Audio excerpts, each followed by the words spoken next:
Hi. Hello. Good morning. అందరూ ఎలా ఉన్నారు? బాగున్నారా? నేనైతే బాగున్నాను. అండ్ మీరందరూ కూడా బాగుండాలని కోరుకుంటున్నాను. Welcome back to our channel Siri Vijayawada.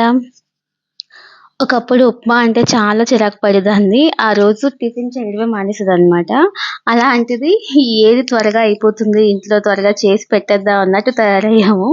So, అన్ని బ్రేక్‌ఫాస్ట్‌ల కన్నా త్వరగా అయ్యేది ఇంకేముంటుంది ఉప్మానే కదా! సో, ఆ ఉప్మా కొంచెం తినాలంటే బోరింగ్‌గా అనిపిస్తుంది. సో, అలా బోరింగ్‌గా అనిపించకుండా అండ్ మన బాడీకి అండ్ హెల్త్‌కి కూడా చాలా మంచిది. రాగి ఉప్మా అయితే తయారు చేసేసుకుందాము. చాలా సింపుల్. చాలా మందికి తెలిసే ఉంటుంది. సో, ఈరోజైతే మా ఇంట్లో ఇది చేశాను కాబట్టి ఇదైతే చూపిద్దాం అనిపించింది. ఏం లేదండి, చాలా సింపుల్. రెగ్యులర్‌గా మనం ఉప్మా చేసుకుంటూ ఉంటాం కదా! నేనైతే కరాచీ రవ్వ ఉప్మా అయితే చేస్తున్నాను. విత్ రాగి పిండి అయితే కలిపి. సో, నార్మల్‌గానే ఈ పోపులన్నీ వేసేసుకుంటాం కదా! పచ్చిశనగపప్పు, మినపప్పు అండ్ వేరుశనగ పప్పు, కొంచెం ఆవాలు, ఒక స్పూన్ జీర ఇవన్నీ కూడా కొంచెం వేగిన తర్వాత ఆనియన్స్, పచ్చిమిర్చి, కొంచెం అల్లం అండ్ కరివేపాకు, కొత్తిమీర కూడా నేను పెట్టుకున్నాను. కావాలి అంటే మీరు క్యారెట్ తురుము అండ్ కొంచెం కాజు కూడా వేసుకోవచ్చు. నేనైతే ఓన్లీ ఇవి చేసుకుంటున్నాను. పోపులన్నీ బాగా వేగిన తర్వాత కొంచెం ఆనియన్స్, పచ్చిమిర్చి అండ్ అల్లం కూడా వేసేసుకొని బాగా అయితే వేపేసుకోవాలి. చాలా సింపుల్‌గా అయిపోతుంది. అండ్ సింపుల్‌గా అయిపోయినా కూడా మనకు కొంచెం హెల్తీగా కావాలి కాబట్టి రాగిపిండి అయితే మనం యాడ్ చేసుకొని ఉప్మా అయితే చేసుకోవడం జరుగుతుంది. రాగిపిండి మీ అందరికీ తెలిసిందే. చాలా మంచిది హెల్త్‌కి. ఇందులో ఐరన్, కాల్షియం ఇవన్నీ కూడా ఎక్కువగా ఉంటుంది కాబట్టి మనకి బోన్స్‌కి కావచ్చు, లేదంటే షుగర్ కంట్రోలింగ్ కావచ్చు, లేదంటే డైజెషన్ ప్రాబ్లమ్ అది ఉన్నా కూడా ఇవన్నిటికి కూడా రాగిపిండి చాలా మంచిది.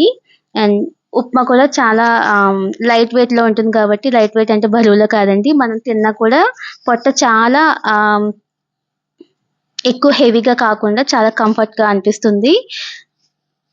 ఇలా మనం రాగి పిండితో చేసుకున్నట్లయితే కొంచెం టేస్టీగా కూడా ఉంటుంది కాబట్టి మన పిల్లలు కావచ్చు, పెద్దలు కావచ్చు ఎవరైనా సరే హ్యాపీగా అయితే తినేయొచ్చు. అవి వేగిన తర్వాత ఒక టమాటో కూడా వేసుకున్నాను. అందులోనే వాటర్ వేసి మరిగించుకుంటున్నాననమాట. కొంచెం తగినంత సాల్ట్ వేసుకొని. ఆ తర్వాత ఇంకొక పాన్ తీసుకొని ఒక గ్లాసు ఉప్మా రవ్వకి ముప్పావు వంతు రాగి పిండి అయితే వేసుకొని లైట్‌గా అయితే వేపుకుంటున్నాననమాట. రాగి పిండి ఎక్కువ కావాలంటే ఎక్కువ కూడా వేసుకోవచ్చు. నేనైతే ఒక పావు వంతు తగ్గించి ఫుల్ గ్లాసు కరాచీ రవ్వకి ముప్పావు వంతు రాగి పిండి అయితే వేసుకున్నాననమాట. కొంచెం లైట్‌గా మనం అయితే రోస్ట్ చేసుకోవాలి. చాలా ఈజీ అండి. చాలా తక్కువ టైంలో అయిపోతుంది. అండ్ కొంచెం మనకి హెల్తీగా కావాలి కాబట్టి ఇలా మనం అప్పుడప్పుడు చేసుకొని పిల్లలకది పెడితే గనక వాళ్ళు కూడా ఇష్టంగా తింటారు. ఇదైతే మరిగిపోయిందండి. ఇప్పుడైతే మనం ఈ రాగిపిండి, కరాచీ రవ్వ ఉన్న పిండినైతే మనం ఇందులో అయితే మిక్స్ చేసేసుకోవడమే. అంతే, చాలా సింపులు. నాకు కలపడానికి కంఫర్ట్‌గా ఉంటుందని చెప్పేసి ఆ రవ్వనైతే ఒక గ్లాస్‌లో తీసుకొని, ఆ గ్లాస్‌లోంచి మెల్లగా అయితే వేసుకుంటున్నాను. మధ్యలో కరివేపాకు, కొత్తిమీర కూడా యాడ్ చేసుకున్నాననమాట.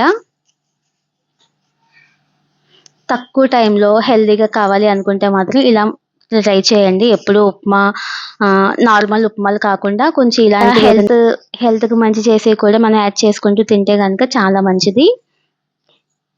ఇప్పుడు ఆ పిండినైతే గనక నేను ఒక గ్లాస్‌లో తీసుకొని ఈ మరిగే వాటర్‌లో ఏసి కలుపుకోవాలి. ఉప్మా అంటే నాకు ఇందుకే భయమండి. కలిపే ప్రాసెస్‌లో కొంచెం ఉండలుగా కడుతుంది కదా! అక్కడే నాకు కొంచెం భయమేస్తుంది.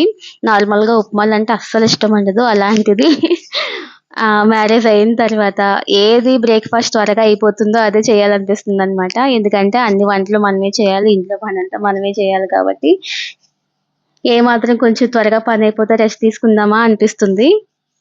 ఇది ప్రతి ఇంట్లో ఉండే ప్రాబ్లమే అనమాట. ఫైనల్‌గా అయితే ఉప్మా రెడీ అయిపోయింది. చాలా టేస్టీగా ఉంటుంది. అండ్ మనం కొంచెం వేపుకున్నాం కాబట్టి చాలా బావుంటుంది. మీరు కూడా ట్రై చేసేసేయండి. Thank you so much.